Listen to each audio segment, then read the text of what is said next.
Hello बच्चों, कैसे हैं आप? आशा है पढ़ाई पर पूरा ध्यान दे रहे होंगे और अपने स्वास्थ्य का भी ध्यान रख रहे होंगे। बच्चों, आपको मैं वाक्य जो व्याकरण है उसका व्याकरण का एक भाग है वो पढ़ा रही हूँ। पिछली वीडियो में मैंने आपको बताया था कि वाक्य किसे कहते हैं और वाक्य के कितने भेद होते हैं। मैंने बताया था सार्थक शब्दों के समूह को वाक्य कहते हैं।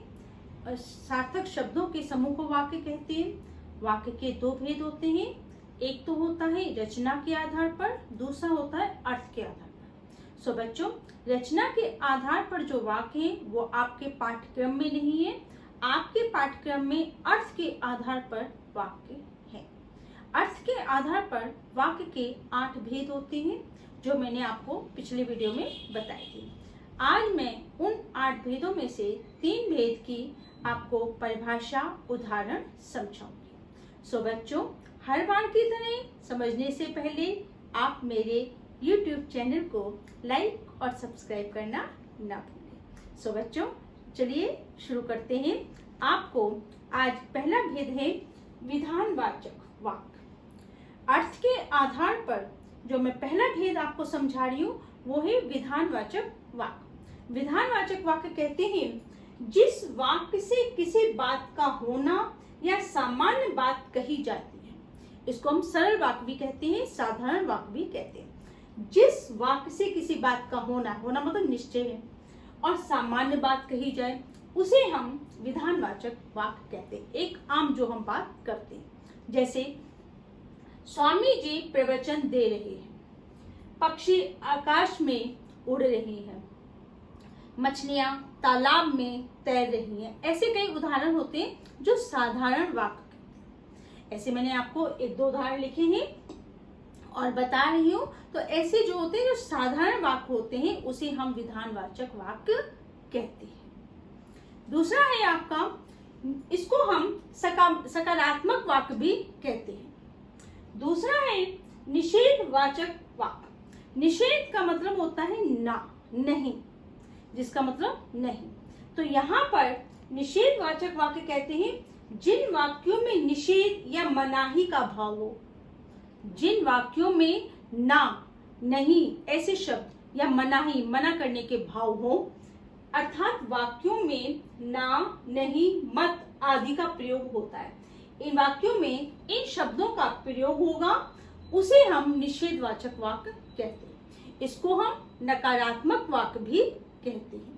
इसमें क्या होता है कि विधानवाचक जो वाक्य है उसमें भी हम उसको भी हम निषेधवाचक वाक्य में परिवर्तित कर सकते हैं।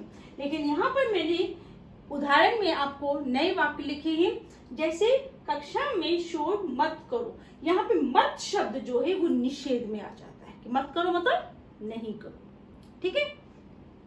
दूसरा है उसने मेरी खबर भी ना ली। ना ली मतलब नहीं ली, निषेध आ गया। यहाँ पर आपको नहीं का प्रयोग हो गया है। तो यहाँ पर जहां पर मत, ना, नहीं ऐसे शब्दों का प्रयोग होता है उसे हम निषेधवाचक कहते हैं। इसको हम नकारात्मक भी कहते हैं। विधानवाचक को हम निषेधवाचक में भी बदल सकते हैं। जैसे स्वामी जी प्रवचन दे रही है, इसको हम निषेधवाचक में कर सकते हैं, स्वामी जी प्रवचन नहीं दे रही है। पक्षी आकाश में उड़ रहे हैं, पक्षी आकाश में नहीं उड़ रहे, इसको हम निषेधवाचक में इस तरह भी प्रयोग कर सकते हैं। अगला हमारा है प्रश्नवाचक वाक्य। प्रश्नवाचक जहां पर आपका प्रश्न, जिसको हम इंग्लिश में कहते हैं क्वेश्चन, तो जहां पर आपका प्रश्नवाचक का चिन्ह आ जाए वो प्रश्नवाचक है। इसमें क्या होता है, विधानवाचक या निषेधवाचक वाक्यों में आप क्या, कब, किसे, क्यों आदि प्रश्नवाचक शब्द लगाकर जो है प्रश्नवाचक वाक्य बनाए जाते हैं। हम जब वाक्य में क्या, कब, किसे, अभी मैंने कुछ ही लिखे हैं, वैसे कई होते हैं, क्या, कब, किसे, किसने, कितना, किसको, कौन, ये जो शब्द है ये वाक्यों को प्रश्नवाचक में कर देते हैं। इनको लगा देने से, साधारण वाक्य में इनको लगा देने से जो वाक्य है वो प्रश्नवाचक में बदल जाता है। तो यहाँ पर इन शब्दों का प्रयोग कर देने से क्या, कब, किसे, क्यों आदि प्रश्नवाचक शब्द लगाकर प्रश्नवाचक वाक्य बनाए जाते हैं।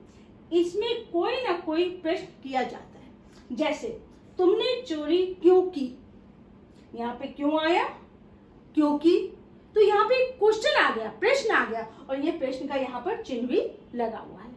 तो यहाँ पर क्यों शब्द जो है ये प्रश्नवाचक की पहचान है। आप दिल्ली से कब लौटे, तो यहाँ पर कब शब्द प्रश्नवाचक की पहचान है।